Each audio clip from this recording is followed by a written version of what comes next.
प्यारे छात्र छात्राओं, नमस्कार, सुप्रभात। आशा है आप घर पर होंगे, कुशल मंगल होंगे, सुरक्षित होंगे।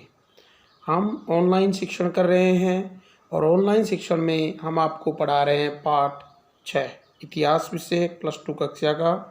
और इसमें हम आपको भारतीय सूफी परंपराओं के बारे में बता रहे हैं। और आज का इसी पाठ का एक टॉपिक है, प्रश्न है कि क्यों और किस तरह से नैनार और सूफी संतों के साथ शासकों ने अपने संबंध बनाने का प्रयास किया। क्यों शासक इनके साथ अच्छे संबंध बनाना चाहते थे, इसके ऊपर हम चर्चा करेंगे, प्रश्न करेंगे। प्यारे बच्चों, जैसा कि आप जानते हैं 8वीं शताब्दी से 18वीं शताब्दी तक का काल भारतीय इतिहास में मध्यकाल के नाम से जाना जाता है।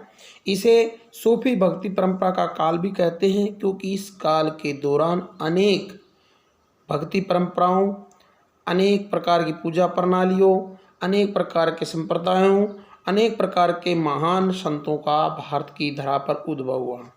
इन्हीं में से दो प्रमुख जिसके बारे में हम चर्चा करेंगे वो है नैनार, अलवार और सूफी संत जो थे, उनके बारे में हम बताएंगे कि इनके साथ शासकों ने अच्छे संबंध क्यों बनाए।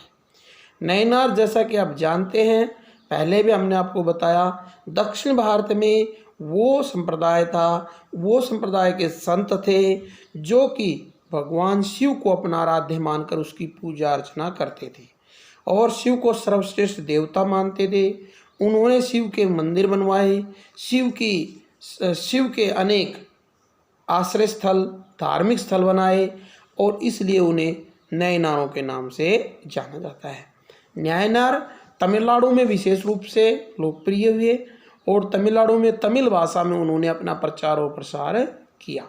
और वहाँ पर इन राज्यों के शासकों ने, उस समय के शासकों ने इन नैनारों के साथ अच्छे संबंध बनाने का प्रयास किया, क्योंकि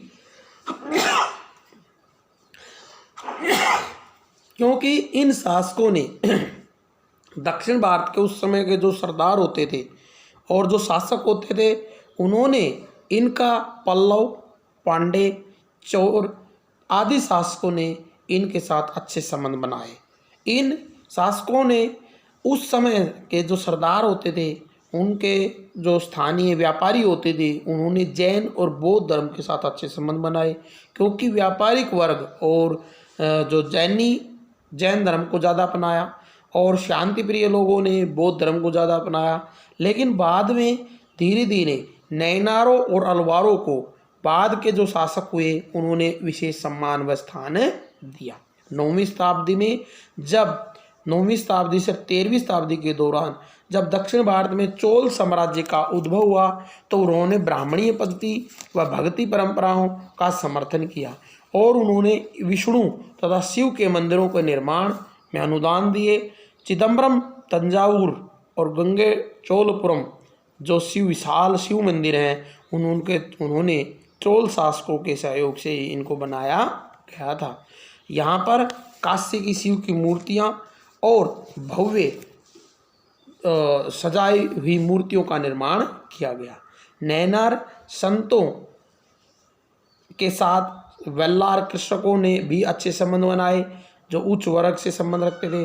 चोल शासकों ने संतों का समर्थन व उनका आशीर्वाद प्राप्त करने के लिए उन्होंने चोल शासकों ने इन नैनार संतों के साथ अच्छे संबंध बनाए, क्योंकि संतों ने व कवियों ने उस समय जो कल्पनाएं और जो कल्पना लोक से संबंधित, संसार से संबंधित जो बातें कही, जो लोगों को प्रेरित किया, इससे उनकी लोकप्रियता बहुत ज़्यादा थी और शासक चाहते थे कि उनकी तरह वो भी जनता में लोकप्रिय हों।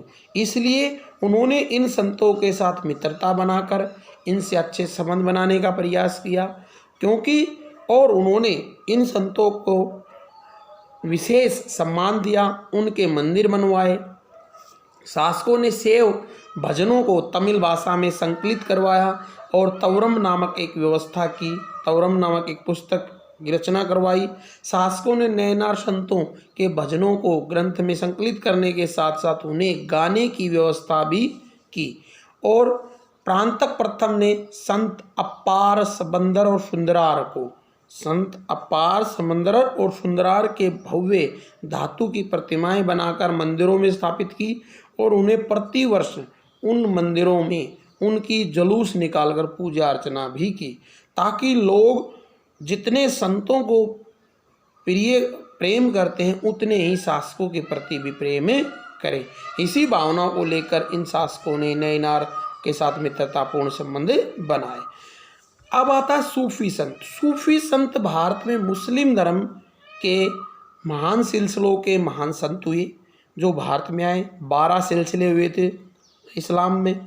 इनमें 4 मुख्य सिलसिले भारत में प्रसिद्ध हुए, चिश्ती, सुहावर्दी, नक्शबंदी और बरकरी। जो चिश्ती संप्रदाय था, चिश्ती सिलसिला से वो सर्वाधिक लोकप्रिय हुआ था। प्यारे बच्चों, मोइनुद्दीन चिश्ती जिसकी दरगाह अजमेर में है, वो इनके प्रमुख थे, पहले संस्थापक थे जिन्होंने अजमेर में इसकी स्थापना की। इन चिश्ती व सुहावर्दी और नक्शबंदी जो संत हुए उनके साथ सल्तनत काल के शासकों ने भी और बाद में मुगल काल के शासकों ने मित्रतापूर्ण संबंध स्थापित करने का प्रयास किया, क्योंकि ये संत आम लोगों में, मुस्लिम जनसंख्या में और हिंदुओं में भी काफ़ी लोकप्रिय थे और इनकी लोकप्रियता का वो फायदा उठाना चाहते थे, क्योंकि वो चाहते थे कि संतों की सहायता से वो भी इन आम लोगों में लोकप्रिय हों, उनके बराबर का उन्हें दर्जा मिले। संतों को लोग भगवान की तरह मानते थे और ये शासक भी चाहते थे कि लोग उन्हें उसी तरह सम्मान दे।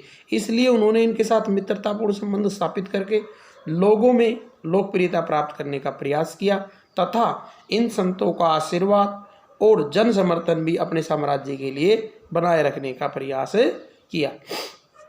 चिश्ती संप्रदाय के लोगों ने तो उच्च पद नहीं लिए, परंतु बाकी नक्शबंदी, बरकरी और दूसरे संप्रदाय के जो लोग थे उन्होंने उच्च पद प्राप्त किए और सिलसिलों को अपने आप को सुख पूर्वक जीवन यापन करने का प्रयास किया।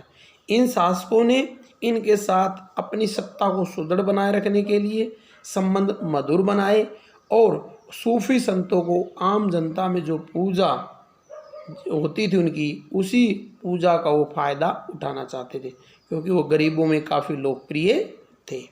इस तरह से हमने आज आपको समझाया कि किस प्रकार से सूफी संत और नायनार संतों के साथ शासकों ने संबंध अच्छे बनाए और उनके लिए विशेष व्यवस्थाएं की, ताकि वो खुद अपने शासन को लोकप्रिय बना सके आम जनता में, आम जनता उनकी विरोधी न हो। तो ये था सूफी संतों व नायनार संतों के साथ शासकों के संबंध के बारे में। आशा आपको समझ में आया होगा, अच्छा लगा हो, समझ में आया हो, और तो इसको बार बार पुनरावृत्ति कीजिए। यूट्यूब चैनल पे जाके इसे लाइक व सब्सक्राइब कीजिए और डाउनलोड करके इसको आप पुनरावृत्ति कर सकते हैं। धन्यवाद।